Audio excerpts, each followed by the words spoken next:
Cholesterol testis. Cholesterol testis అంటే చాలా మందిలో సందేహాలు కలుగుతూ ఉంటాయి. నా బాడీలో కొలెస్ట్రాల్ ఉత్పత్తి ఎక్కువగా ఉంది, మళ్ళీ ఏ రక్త పరీక్ష చేయించుకోవాలి, డాక్టర్స్ ఎక్కువగా దేనికి ప్రిఫరెన్స్ ఇస్తారు, మళ్ళీ ఏ రక్త పరీక్ష చేయించుకుంటే మంచిది అని చాలా మందిలో సందేహాలు కలుగుతూ ఉంటాయి. డాక్టర్స్ ఎక్కువగా lipid profile test lipid profile టెస్ట్కి ప్రిఫరెన్స్ ఇస్తారండి. కొలెస్ట్రాల్ ఉత్పత్తి ఎక్కువగా ఉందా తక్కువగా ఉందా అని నిర్ధారించే పరీక్ష లిపిడ్ ప్రొఫైల్ టెస్ట్. ఇది లిపిడ్ ప్రొఫైల్ టెస్ట్ చేయించుకుంటే చాలు.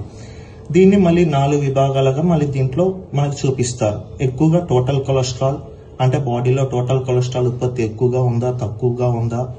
అలాగని ఎల్డిఎల్ అంటామండి. ఎల్డిఎల్ అంటే మన బాడీలో చెడు కొలెస్ట్రాల్ ఉత్పత్తి ఎక్కువగా ఉందా తక్కువగా ఉందా అని నిర్ధారిస్తుంది. అలాగని హెచ్డిఎల్ అంటాం. హెచ్డిఎల్ అంటే మన బాడీలో మంచి కొలెస్ట్రాల్ ఉత్పత్తి ఎక్కువగా ఉందా తక్కువగా ఉందా అని నిర్ధారిస్తుంది. అలాగని ట్రైజోసెల్స్ అంటే మన బాడీలో గుండెకి కొలెస్ట్రాల్ ఉత్పత్తి ఎక్కువగా ఉందా తక్కువగా ఉందా అని నిర్ధారిస్తుంది. ఈ 4 విభాగాలు మన లిపిడ్ ప్రొఫైల్ టెస్ట్ లోనే నిర్ధారించుకోవచ్చు. ఇది ఎక్కువగా మళ్ళీ ఎప్పుడు చేయించుకోవాలి, మనం ఫాస్టింగ్ తో చేయించుకోవాలా పోస్టింగ్ తో చేయించుకోవాలా అని చాలా మందిలో సందేహాలు కలుగుతూ ఉంటాయి. అంటే తినకముందు చేయించుకోవాలా తిన్న తర్వాత చేయించుకోవాలా అని. ఇది తినకముందు చేయించుకున్న ఇబ్బంది ఏమీ లేదు, తిన్న తర్వాత చేయించుకున్న ఇబ్బంది ఏమీ లేదు, ఒకటే రిజల్ట్ వస్తుంది, ఎప్పుడైనా చేయించుకోవచ్చు.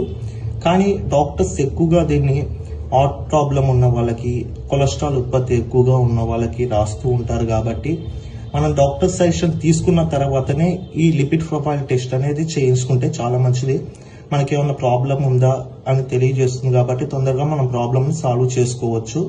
అందుకోసం డాక్టర్ సజెషన్ తీసుకున్న తర్వాత ఈ లిపిడ్ ప్రొఫైల్ టెస్ట్ చేయించుకోండి.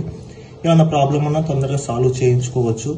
ఇంకా మరిన్ని వీడియోస్ కోసం ఈ ఛానల్ని సబ్స్క్రైబ్ చేసుకోండి, ఈ వీడియోకి లైక్ కొట్టండి, ఈ పేజీని ఫాలో అవ్వండి. థ్యాంక్ యూ ఫర్ సపోర్టింగ్ మీ. జై హింద్.